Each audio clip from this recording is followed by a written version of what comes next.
To the growing list of bizarre things that had happened to him, these Thames were just another addition. From what evidence I've managed to gather, they're called the Shadows. Some sort of hidden order of assassins that are supposedly the best at what they do. Naruto smirked sharply and interjected. Not anymore, they're not. Nodding in agreement, Naruto got up from his chair and said, No kidding. I don't know what they want with you, kid, but it can't be good. He was fully aware of the reasons these nuts desired him. After all, how often did a child with claws and an indestructible metal skeleton suddenly appear? Naruto always assumed that someone would ultimately pursue him, and that he would be prepared. He trained and fought in the underground for that reason. He was finally receiving answers, and he was prepared.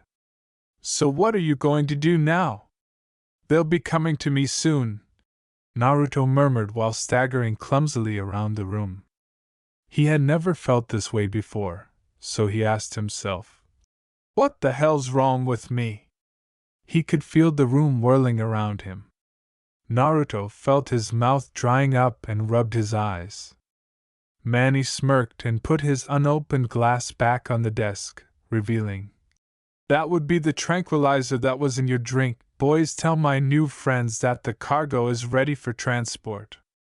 Naruto collapsed to his knees and snarled, What the fuck, Manny? He refused to return. Quit calling me that, kid. I hate when you call me that. I am the fucking manager. I demand respect. Something that you never gave me. Some meta freak with no sense. So when the Shadows came to me with a big payday for your information, who was I to turn them down? They were supposed to capture you tonight after your fights, but then the damn cops showed up. The man yelled as 4 individuals entered the room. Pick this freak up and get him out of my office. And get me a new bottle of whiskey. It's time to celebrate. Manny cracked a sadistic grin. If it's any consolation, kid, Roulette really did want you for Metabrawl. A familiar feeling of rage washed over Naruto as he vowed, You're going to regret this, Manny. Manny stated avaricious. Come on, kid, it's nothing personal. Just smart business. Besides, what are you gonna do? There was enough shit in that drink to knock out 5 men twice your size. Naruto's claws exploded out of his hands as he yelled, Because that shit doesn't work on me. He whirled around and ranked them down the chest of the 2 thugs nearest to him. The other 2 lunged for their weapons and shot him several times, causing both men to fall back. Jesus Christ, shoot him! Holy shit! Manny said as anarchy broke out in the room. Everyone would be killed by Naruto. Everyone had to be killed. They had attempted to return him. Returning to the setting of his dreams, where the experiments, drills, and needles were present. He refused to be taken back by them. As the bullets penetrated his skin, Naruto rushed toward them. Rah! But he tanked right through them. As Naruto tackled one of the men out the office window, Manny seized the opportunity to flee the room. As Naruto and the man struck the ground, glass shattered everywhere. If the second goon hadn't run, grabbed the man by the back of his shirt, and lifted him off the ground, he would have dug his claws into the victim's chest. Naruto was struck on the side of the head by a fist, but he shrugged it off and punctured the man's stomach with his knee. Naruto raised his clawed fist and rammed it into the man's throat as the man hunched over from the impact. The deceased man slumped to the ground as he withdrew. He looked at the final man trying to scuttle away from the blonde monster that had murdered them all. Naruto snarled, Boo! As the man leaped to his feet and fled as if the devil was after him. Getting that jerk Manny to divulge some information was one of Naruto's more pressing concerns. He smelled the filthy tiny man after taking a single whiff of the air. They started after him like a wolf on a hunt. After struggling through the garage door, he saw Manny getting into an SUV while wearing a terrified expression. Naruto prevented him from getting away. The driver started to take off, and he ran at the car in a dead sprint. He was on top of it in a single leap. Manny yelled to his final guard, "Would you kill this fuck already?" And they fired through the roof at Naruto, who dismissed the agony. Like a knife cutting through butter, he ripped through the roof with his claws. Naruto seized the wheel and pushed the SUV headfirst into a concrete wall while the driver screamed. The automobile came to a smashing stop, and Naruto slammed through as he rocketed forward. When Manny's door opened, he tried to exit the car. He collapsed in a heap on the ground. He was covered in blood from multiple cuts on his torso and face. With a sarcastic tone, Naruto yelled, "I told you, didn't I, Manny?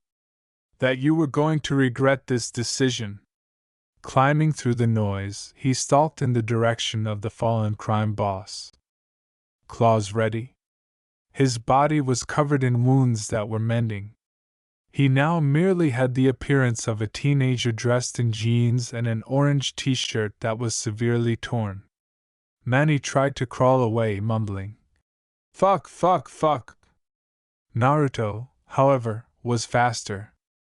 When he flipped the downed man over, he felt a sharp agony as Manny stabbed him in the stomach with a concealed knife. With a roar, Naruto seized Manny's arm and snapped it. "Ah!" Naruto drew the knife out and dropped it, ignoring the howls of pain. With a yell, Naruto seized Manny's other arm and exclaimed, "You don't learn, do you? You can't fucking kill me." He took hold of Manny's index finger and said, "Now you're going to tell me what I need to know. Like who wanted me dead? Or I can start on you with your fingers." Naruto gave a finger snap and went on to the next person in line. "They didn't want you dead. Only captured. That why I tried to knock you out." "Ag," he said. "They wanted you shipped to some place called Cadmus Labs. We were supposed to deliver you to the shadows who would take you to Cadmus Labs." With a savage smile, Naruto snapped another finger and demanded, "And where is Cadmus Labs?" Manny screamed, "Fuck! It's in D.C. I swear!" as Naruto released his grip. Naruto got up and lifted his claws in the air, saying, "Thank you for your time." He would have completed it.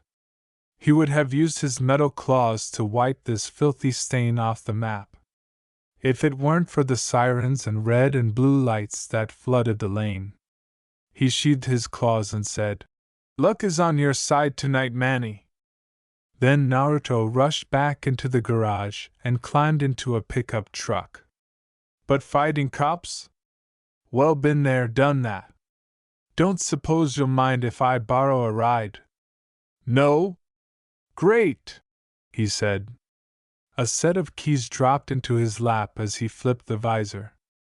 With a roar, Naruto shifted the truck into drive. When he depressed the gas pedal, the truck sped ahead, slamming through a second garage door and into the street. Naruto sped up the truck and crashed through the police cars that were parked in front of him. As Naruto crashed his way past the police cars, glass and metal flew through the air. "That was fantastic!" As he drove down the street, Naruto reflected.